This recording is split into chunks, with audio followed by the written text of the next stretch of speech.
Tá ok para vocês novamente aí, gente?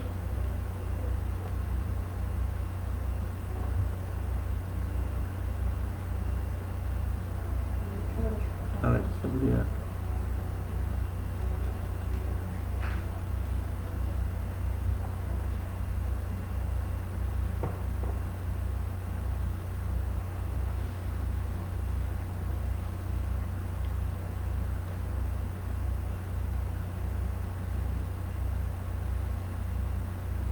Voltou aí, gente?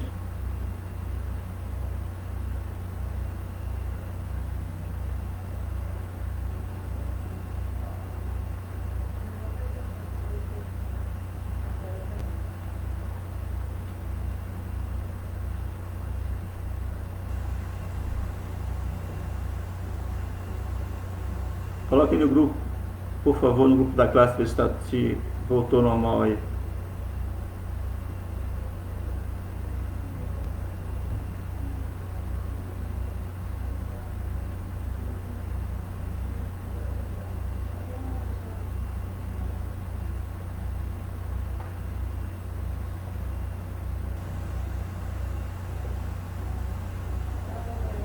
Tá bom.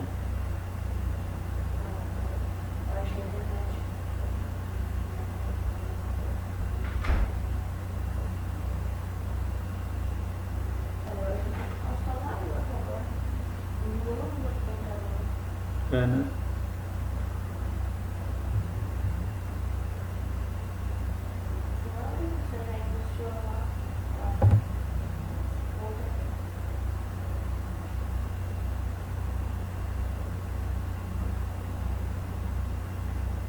Eu não sei, outra live.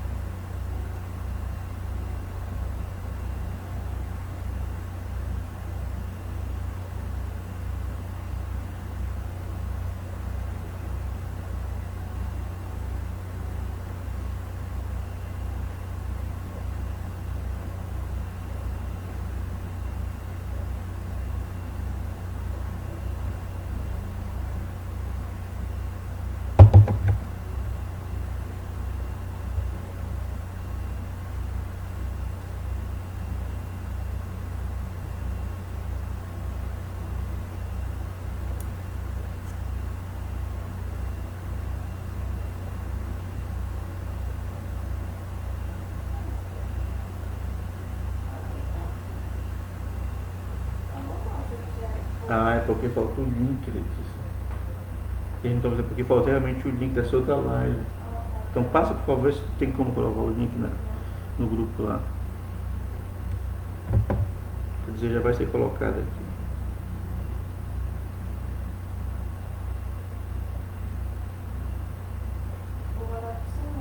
Tá.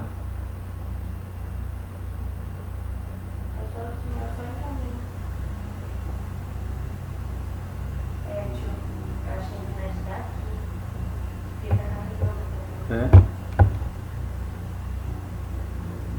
Vou colocar aqui, talvez seja a internet aqui de casa.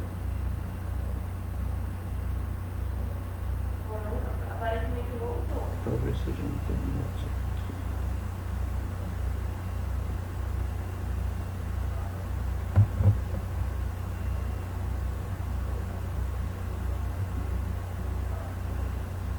Não, tenta mandar o link para mim.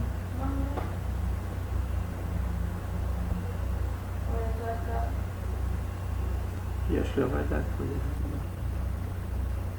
É,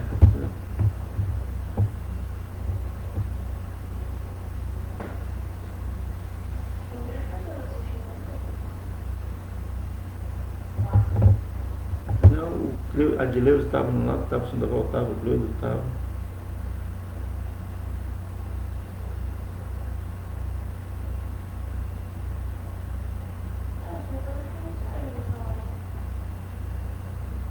Porque eles não deram sinal nenhum daqui. Você tá colocar, vou mandar esse link para eles, né?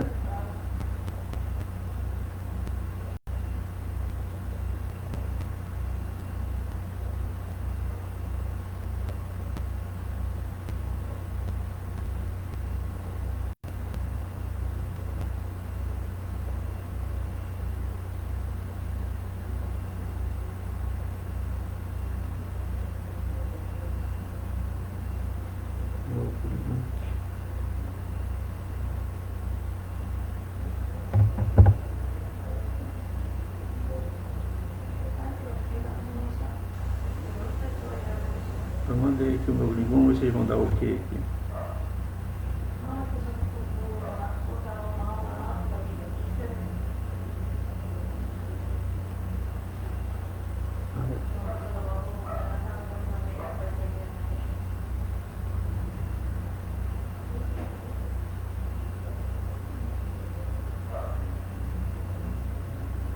Tudo bem, gente, aí? Me dê o retorno, por favor, pela classe, pelo WhatsApp na classe de adultos que eu estou acompanhando aqui, tá? Pelo computador aqui, eu não sei muito bem mexer nisso, então me dê ok pela classe de adultos aqui, que eu estou aqui com o celular aqui perto.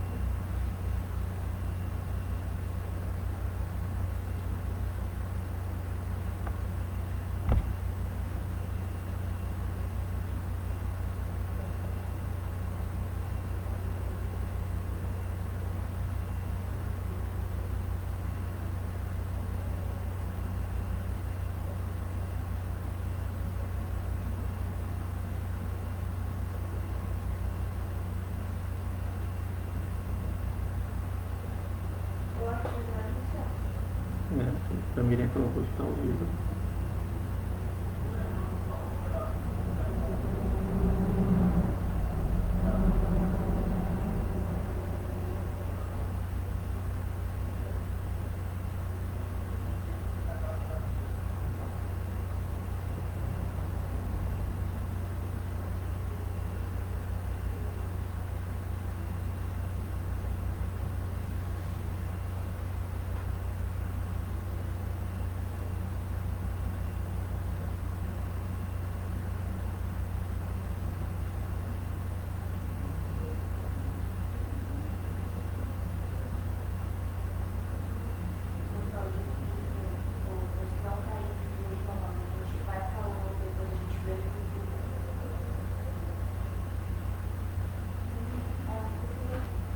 Bem, gente, então vamos retomar aqui, por favor.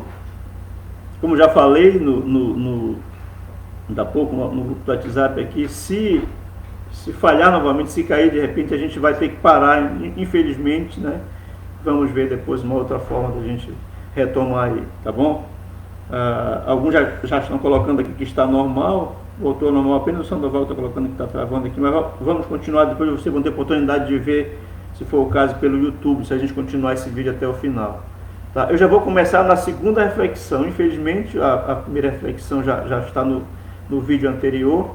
Não sei se vai ter como a gente depois juntar, não sei, só quem entende disso vai poder dizer para vocês aí. Mas eu quero retomar desde o início da segunda reflexão, tá? Quando nós vimos que eles voltaram para visitar as igrejas, para acompanhar aqueles trabalhos, como é que essas igrejas estavam, né, e voltaram com o propósito de fortalecer, de confirmar essas igrejas na fé. E aí dizer para vocês que o texto aqui, o versículo 36, ele é muito, digamos assim, muito seco, né? Ele é muito simples, né? Muito direto. Acho que eles voltaram, mas na verdade não foi só isso, porque nós sabemos que é necessário planejamento para uma viagem longa, como aqui eles iam fazer. Para vocês terem uma ideia, a viagem iria cobrir cerca de 5 mil quilômetros. A extensão da viagem nas cidades às quais eles iam passar dava em torno de 5 mil quilômetros. Portanto, por uma viagem dessa, que ia durar cerca de 3 anos, tinha que ser necessário planejamento. Eles deveriam ter sentado, talvez a igreja participado junto deles, discutido, né? E visto a questão de, por exemplo, eles deixar substituto para eles na igreja, escolher a equipe que iria participar da viagem, organizar o transporte também. Naquele tempo, né, eles iam de barco, saindo de barco pelos rios, né, até chegar nas cidades. E eu tenho que traçar um roteiro também para ver a cidade que eles iriam passar. E eu ver a questão do suprimento também, da alimentação, água, tudo que precisa. A gente envolve, uma viagem dessa envolve necessariamente planejamento, né? Planejamento. E eles tinham que fazer isso. E voltando aqui também para nós fazermos a reflexão, é importante para a igreja, é importante para a gente, enquanto pessoa mesmo, né? planejar, as famílias, nós como pais de famílias, planejar, organizar. A gente faz muito em relação ao dinheiro, né, que a gente gasta, em que você vai gastar, né, como é que você vai comprar alguma coisa que é a crediário, você vai comprometer aí 10, 12 meses já de parcela, como é que você vai lidar com isso no seu vencimento ao final do mês, enfim, é necessário planejamento, né? E eu lembro que quando estava na comissão executiva, né, eu lembro da Tabata e da Lloyd. Qualquer projeto que elas tinham para apresentar, e até hoje ainda fazem isso, tem a apresentar para a igreja, normalmente, né, elas preparam um projeto físico escrito, aí elas são muito metódicas, como a gente diz, na verdade elas gostam de escrever, talvez pela formação delas, né, são formadas em letras, então gostam de escrever, e aí elas chegam com a comissão e já colocam na mesa os projetos que ela quer, isso é muito importante, né? A Tabata, minha esposa, às vezes a gente recebe alguma reclamação da Ana Clara em relação à escola dela, a gente vai lá e eu sempre resolvo assim as coisas, como dizia um colega meu, vocalmente, né? Verbalmente ele queria dizer. A Tabata não, a Tabata normalmente ela vai logo escrever alguma coisa, encaminha para a ouvidoria, não sei de quem, para lá, para setor pedagógico, enfim, para onde tem que escrever, ela gosta de escrever, mas é importante isso, né? Temos que reconhecer, é importante ficar lá.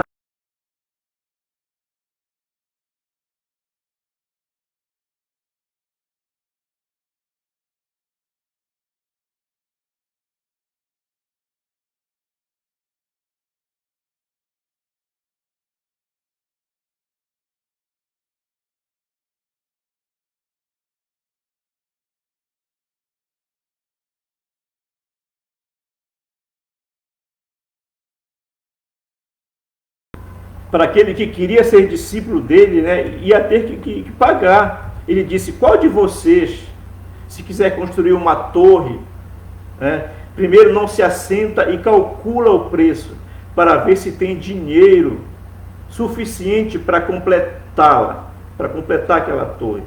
Pois, se lançar o alicerce e não for capaz de terminá-la, todos que a virem rirão dele, dizendo, este homem começou a construir e não foi capaz de terminar. Isso está lá em Lucas capítulo 14, versículos 28 e 30. Jesus mostrando a importância, né, de se planejar, de se sentar, de se organizar para fazer as coisas. E isso vale, como disse, para nós, né, vale para mim, lá no meu trabalho, vale para você, aí na sua casa, no seu trabalho também, vale para a igreja também, né? Para que ela possa planejar as suas atividades, né? Suas atividades, para que não fique sobrecarregado. Na igreja a gente às vezes vê reclamação muito nisso, porque a gente tem algumas atividades, algumas frentes de trabalho, e às vezes as mesmas pessoas acabam fazendo ou estando em várias frentes, né, enquanto poderiam estar apenas uma, duas, e fazendo bem feito, se dedicando totalmente àquelas atividades. Às vezes tem que se dividir, e aí não sobra muito tempo para fazer bem as coisas, porque a pessoa está participando de várias comissões, várias frentes de trabalho. Isso não é bom. Isso não é bom. Você planejando, tendo pessoas para exercerem cada frente de trabalho, cada atividade, seria melhor, né? Eu lembro que o ano passado, esse ano nós quase não fizemos nada, né? Estamos aí nesse período da pandemia e eu estou dispensado do meu trabalho porque eu participo do grupo de risco agora, né? Caiu novamente aqui, meus irmãos.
continuar.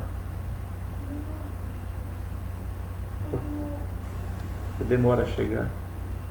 Aqui já deu sinal já. Então porque vai chegar, vai travar, você vai parar. Aconteceu a mesma coisa ainda há pouco. Vai travar, a pessoa está dizendo que está travando. Caiu. Está oscilando muito, mas ele está transmitindo.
Eu vou encerrar.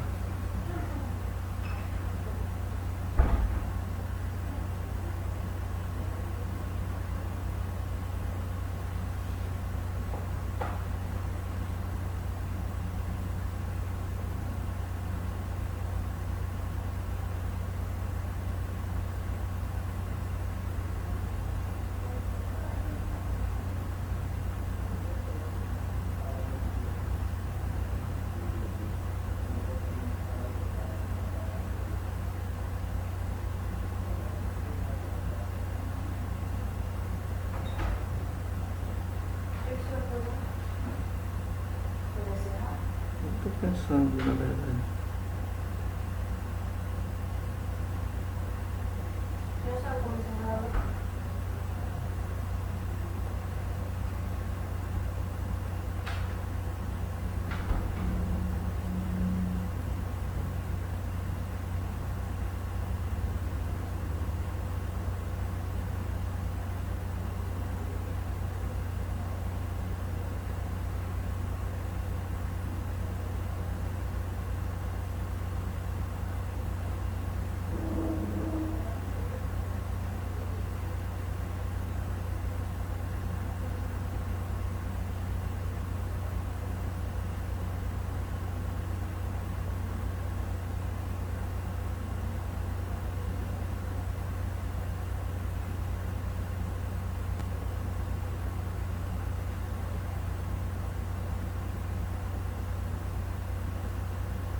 Gente, então eu vou continuar. Alguns estão solicitando aí. Eu realmente iria terminar agora aqui, mas vou continuar, tá?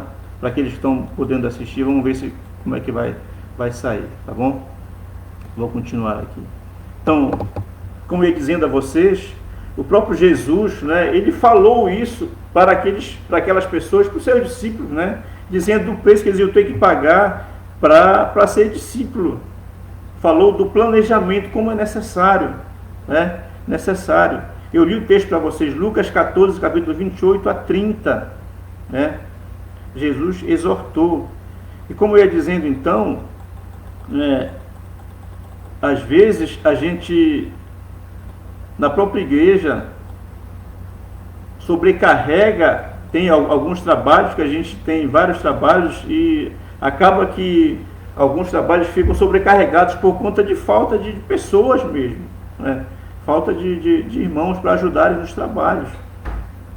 Então, inclusive eu, com ele dizendo, o ano passado no meu trabalho, eu estava numas 5 portarias lá de atividades, de tarefas lá em certas comissões, e acabava de que eu tinha que, quase ficando louco, tendo que participar de uma ou outra comissão, às vezes no dia, 2, 3 reuniões, então ficava complicado, e eu resolvi pedir para sair de algumas delas, porque às vezes você faz muito mais bem feito 2 atividades, que você reduz ali de 5, passe para 2, né, mas que sejam feitas com excelência, do que fazer 5 e não fazer com excelência.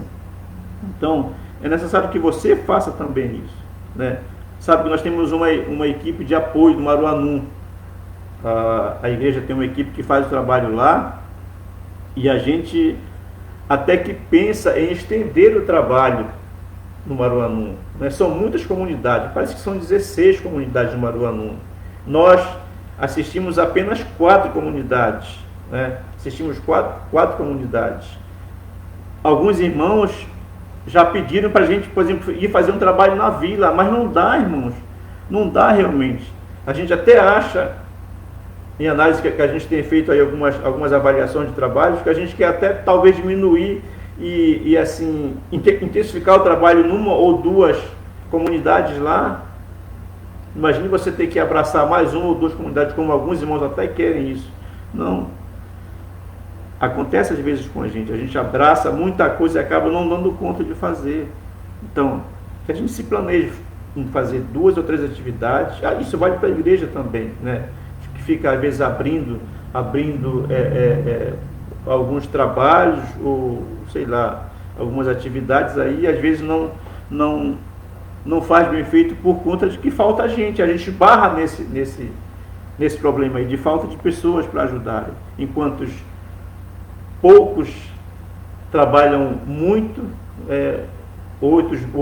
muitos da igreja às vezes não estão tão envolvidos assim nos trabalhos.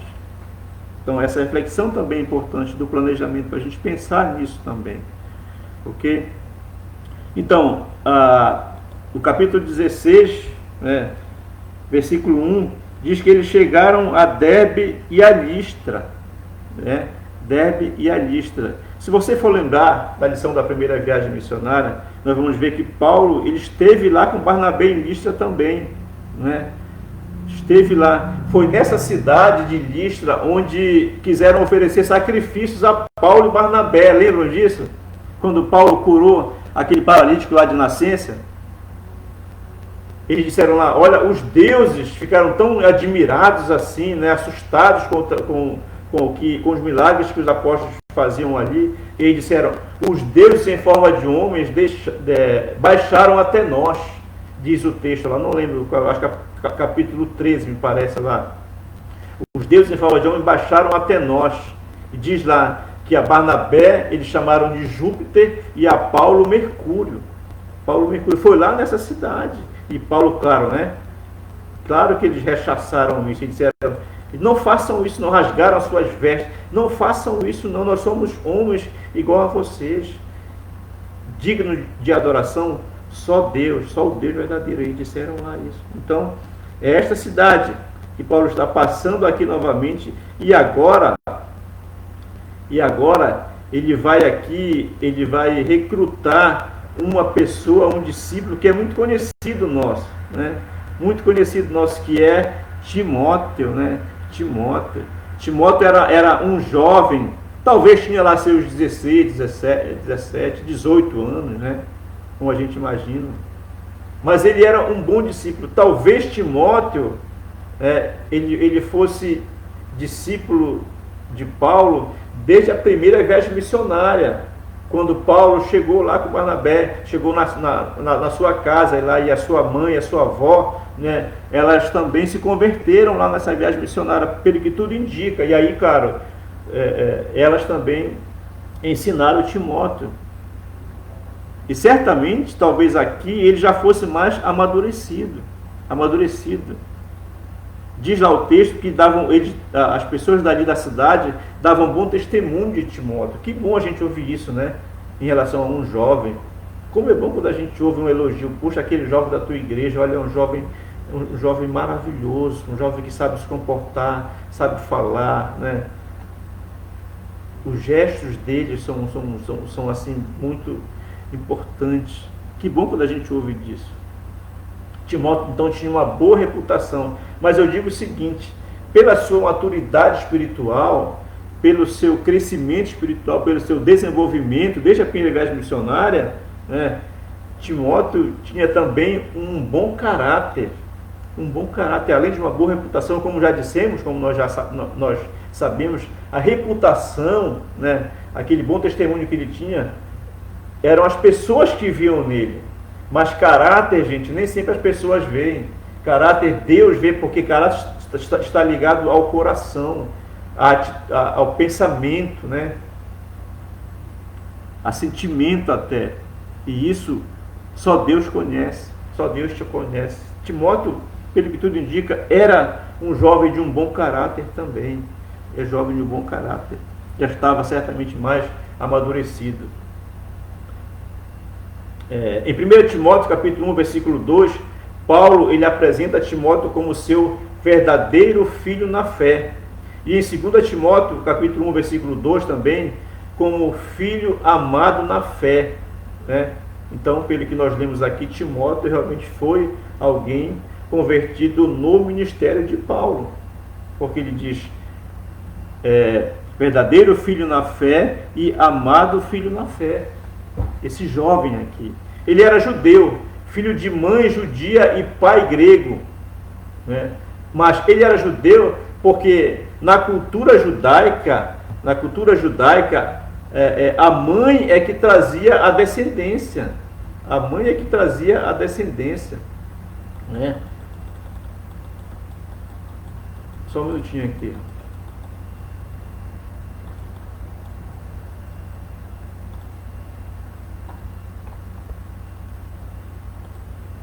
Hoje está meio complicado para nós aqui, viu?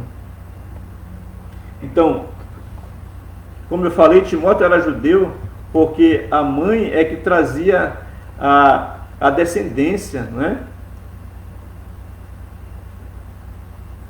A lei judaica ortodoxa considera judeu aquele que nasce de mãe judia ou se converte ao judaísmo, é aquele que nós chamamos de prosélito, né? Então ele era judeu porque a sua mãe era judia, o pai era grego, né? Nós sabemos, mas a mãe era judia.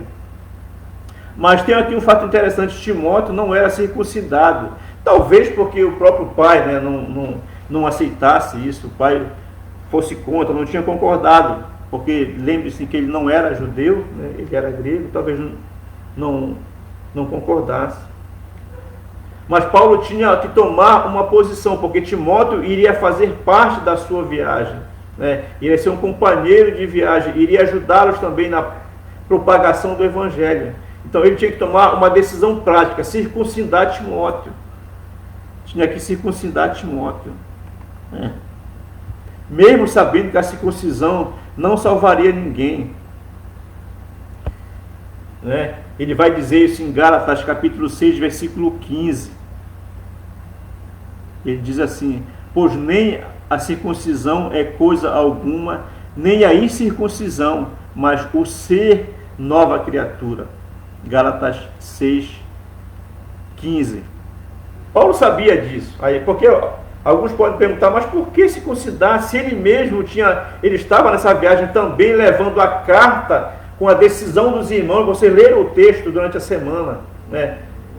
Ele está levando a carta que os irmãos lá discutiram e redigiram lá em Jerusalém, para que mandassem às igrejas as decisões tomadas, porque a discussão inicial era que alguns falsos profetas, digamos assim, chegavam lá e diziam que a circuncisão era necessária para a salvação. Para que eles fossem salvos, os judeus tinham que circuncidar. E Paulo sabia que não era assim. Paulo dizia que a salvação vinha exclusivamente pela fé em Jesus.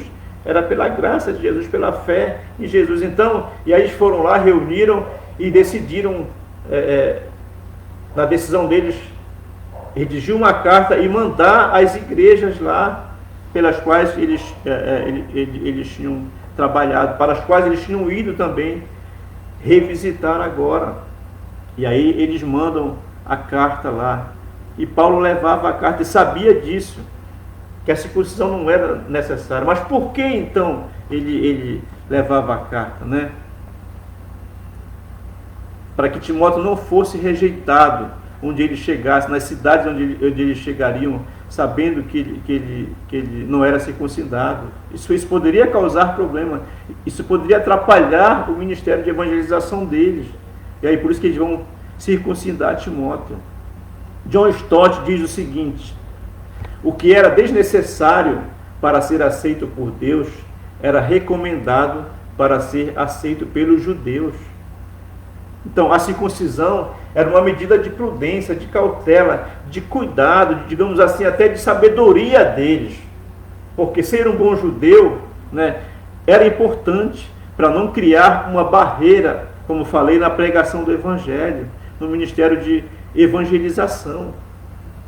Era importante circuncidar Timóteo, por isso que Paulo o fez. Uma outra coisa importante também, falando de Timóteo, tá?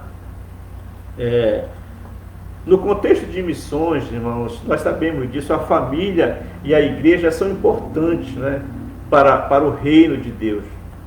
Como nós já vimos, então, Timóteo, ele era filho ele era fruto de um casamento misto, né? Casamento misto. Eunice, que era sua mãe, casou-se com um não-judeu, né? Um não-judeu, diz lá o texto que ele era de pai grego. Essa atitude, apesar de ser uma atitude condenável, né, era uma prática da igreja lá, era uma prática, aliás, das pessoas que estavam lá, que estavam dispersas por aquelas cidades do império lá. Acabavam se casando com pessoas, né, de outras culturas, né, pagãos inclusive, acabavam casando com essas pessoas. Isso era condenável, né? Era condenável. Mas, como eu disse, era muito comum a gente ver essa situação ali. E aí, então, Eunice era casada com esse cidadão, que não era judeu, era um descrente também, pelo que tudo indica, né? E aí, nós vimos que isso era uma atitude comum. E aqui, irmãos, eu queria fazer uma terceira reflexão com vocês, tá? Terceira reflexão que eu acho importante. Falando de Eunice, né, que tinha, ou de Timóteo também, que era fruto de um casamento misto. A terceira reflexão é a seguinte: é sobre relações indesejáveis, mas proibidas pela palavra. Sabe que, infelizmente, isso também acontece nas igrejas. Na nossa igreja, podemos dizer assim, também já aconteceu, né? Relações indesejáveis, mas proibidas pela palavra de Deus. A gente tem exortado os nossos jovens em relação a namoro, né? A namoro. Infelizmente, às vezes, nossos jovens acabam namorando e até casando com pessoas descrentes, com incrédulos. Ou até, digamos assim, crentes de outras igrejas que não têm, às vezes, nada a ver com o cristianismo, até igrejas chamadas evangélicas, mas que não tem nada a ver com o cristianismo. E isso vai trazer problemas para dentro de casa, trazer problemas para a igreja também. Nós temos exortado nossos jovens a isso. Cuidado, né, quando forem escolher seus namorados. A gente entende que quando você começa a namorar, certamente já está pensando em casar, em constituir até famílias, quem sabe ter filhos, né? Muitos jovens se planejam para isso, pensam isso, almejam isso, né, um dia. Mas é bom lembrar, gente, quantos estão sofrendo as consequências, né, de terem feito as suas más escolhas, né? Suas más escolhas. E hoje, né, estão com problemas. E isso vai acontecer certamente, especialmente, né, quando casados, E ainda mais quando os filhos chegarem. Quando os filhos chegarem. Queridos, eu fiz uma frase aqui, há perigos quando os opostos se atraem, né? Achei interessante, há perigos quando os opostos se atraem. No que diz respeito à vida espiritual, isso é muito verdadeiro, né? A relação fica muito mais difícil quando você é crente, né? Você, rapaz, é crente e escolhe casar com uma moça descrente. Ou quando você, moça crente, escolhe casar com um rapaz descrente. Há perigo, a relação fica muito mais difícil. Como disse, especialmente quando os filhos chegam. Agora, é bom lembrar o seguinte, gente. Tá. Paulo vai falar sobre isso em 2 Coríntios capítulo 6, versículos 14 a 16. Né? Isso lá vale tanto para casamento quanto para qualquer tipo de associação, né? E de negócios com incrédulos. Com incrédulos. Paulo fala nesse texto do jugo desigual. Já ouviram falar, né? Jugo desigual. Já ouvimos os pregadores falando na igreja. No português, a palavra jugo aponta para uma barra de madeira, um pedaço de madeira que unia os bois, né? Ou, digamos assim, os cavalos, unia aqui na parte do pescoço, né? Do ombro, para que eles andassem no mesmo compasso. Quando eles estivessem carregando lá uma carga, né? Estivessem lá que executar alguma tarefa. Então eles colocavam aqui para que os dois bois, né, puxassem a carga, ou de repente estivesse fazendo trabalho de arado, para que eles pudessem puxar o arado para arar a terra para os agricultores.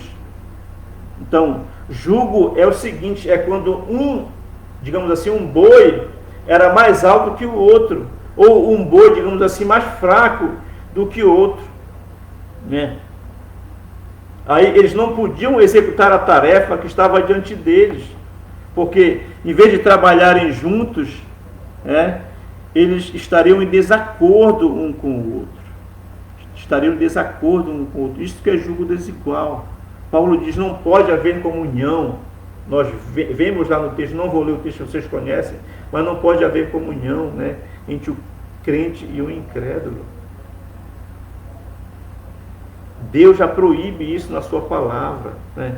Deus proíbe isso claramente, Deus condena essa atitude.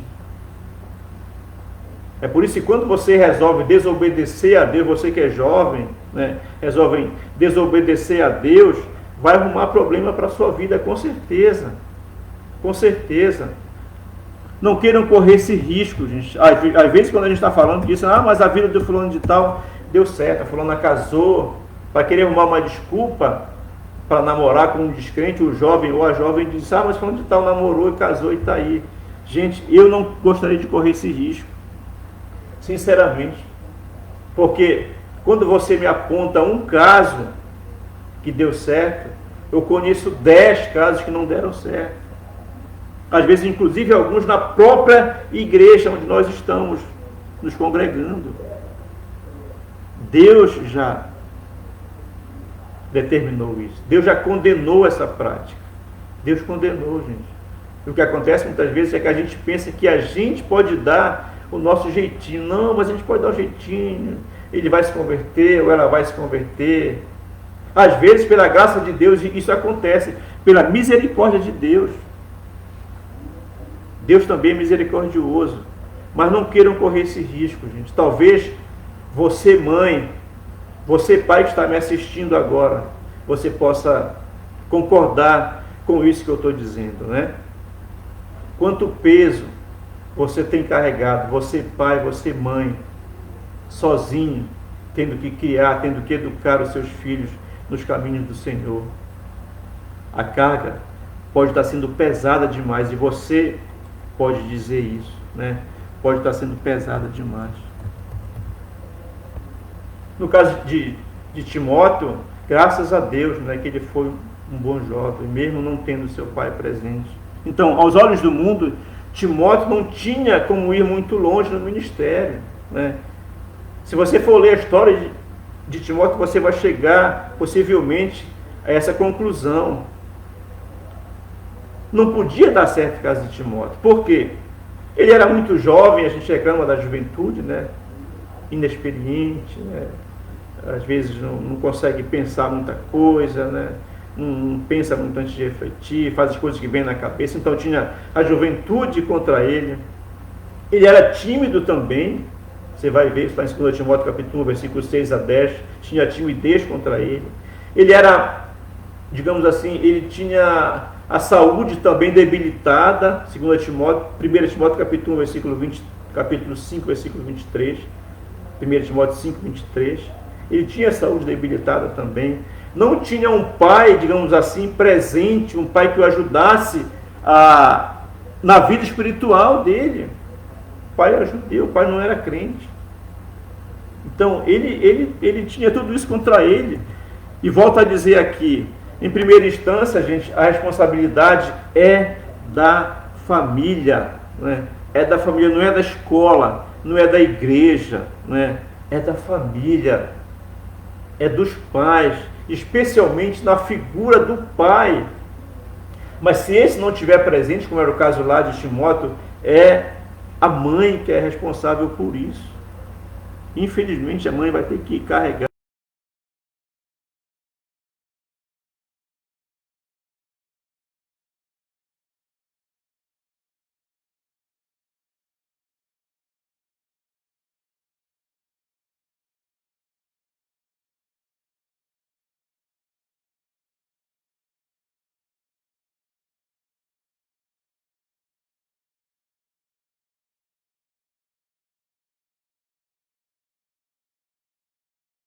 sem a ajuda dele, especialmente ajuda espiritual.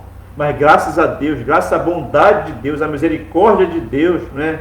Eunice foi uma mãe cuidadosa, ela ensinou as escrituras ao filho, ensinou a Timóteo, diz lá em 1 Timóteo que desde cedo, desde ele bem, diz lá na tenra idade, bem criancinha, desde bebê, ela ensinava já a Timóteo, né? Desde a sua infância. Graças a Deus, Timóteo teve um ministério abençoado, mas nós sabemos que foi e é uma carga muito pesada só para a mãe carregar, ou só para o pai carregar. Temos exemplo de pais também, né? Que não contam com a ajuda da mãe para educar os filhos espiritualmente. Como disse, talvez você, mãe, você, pai, né, da igreja, estejam concordando comigo neste momento, né? Estejam experimentando isso, carregando esse fardo, né? Que às vezes é muito pesado só para você, muito pesado. Então, essa aqui é a nossa terceira reflexão, tá? Terceira reflexão que devemos fazer.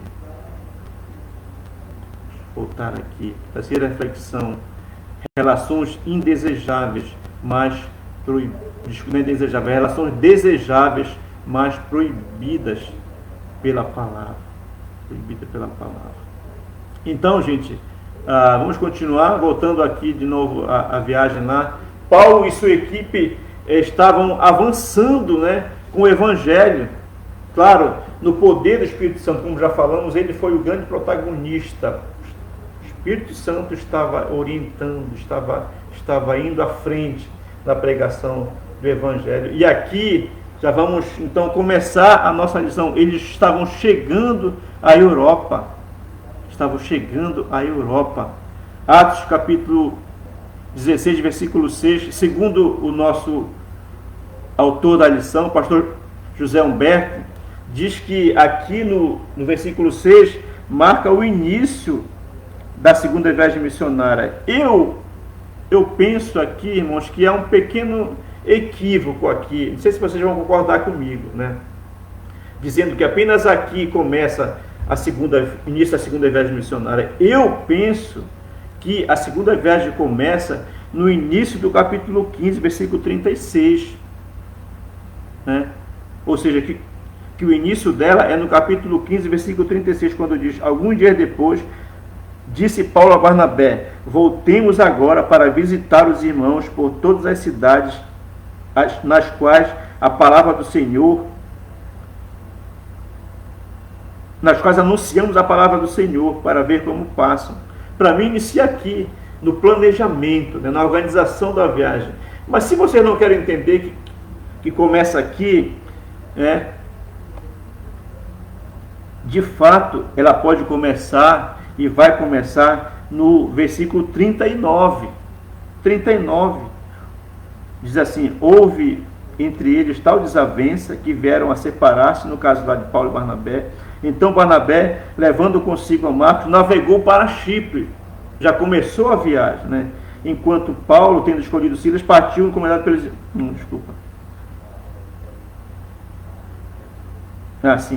Mas Paulo, tendo escolhido a Silas, partiu encomendado pelos irmãos a graça do Senhor e passou pela Síria e Cilícia, confirmando as igrejas. Então, se não começa no 36, naturalmente vai começar no 39 e 40 a viagem, né? Eu entendo assim, esse pequeno talvez equívoco aqui do autor. A viagem não começa no versículo 6, começa sim, digamos assim, o que marca é o início do evangelho na Europa, mas não o início da segunda viagem missionária, né? Segunda viagem missionária. Agora, claro, que ele cita aqui, inclusive o pastor José Humberto diz: pela primeira vez a semente é lançada em solo europeu, dali avançou para outras cidades do mundo, né?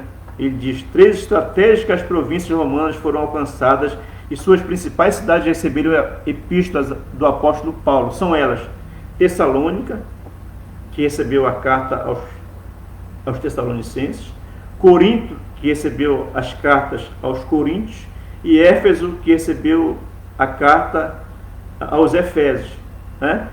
Eu até acrescentaria aqui, irmãos, também, por conta própria, me desculpe, né, ter que me meter aqui na lição do nosso querido pastor José Humberto, mas eu até acrescentaria Filipos, que era uma cidade importante também, né?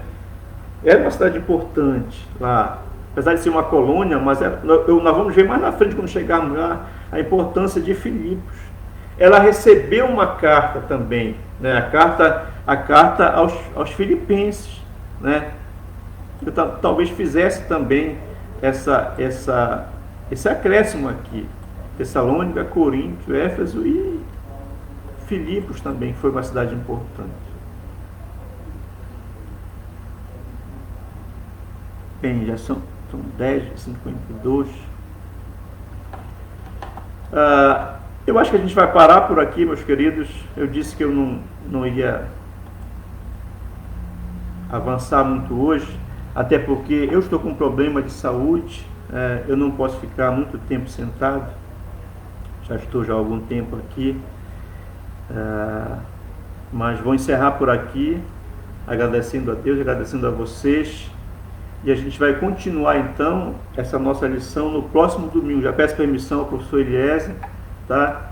Que vamos continuar a partir aqui, ainda na página 68 da revista, do primeiro ponto, na verdade, né? O apelo do homem da Macedônia. Tá? Vamos começar a ver.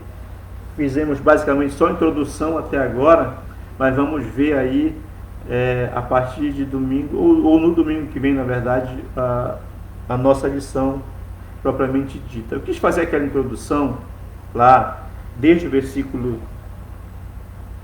36 até o versículo 5 do capítulo 16, porque achei importante a gente considerar, refletir sobre esses pontos que nós refletimos aí, tá bom?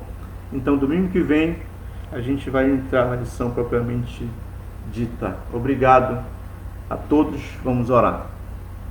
Obrigado, Deus, pelo que nós podemos fazer, ainda que com esses problemas aqui na internet. Senhor, sabemos que essas coisas acontecem também, às vezes até para nos testar, mas cremos que o Senhor está nos abençoando, nos abençoou nessa primeira parte da lição e vai continuar nos abençoando também. Permite que nas próximas lições possamos ter esses problemas já resolvidos. Senhor, obrigado pelas exortações, pelas reflexões que podemos fazer essa primeira parte. Ajude a cada irmão que está do outro lado aí assistindo, para que também, quem sabe, essas reflexões possam ter também atingido seus corações pelo Espírito Santo. Nós oramos pedindo ainda um bom dia, em nome de Jesus. Amém. Obrigado, gente. Até a próxima.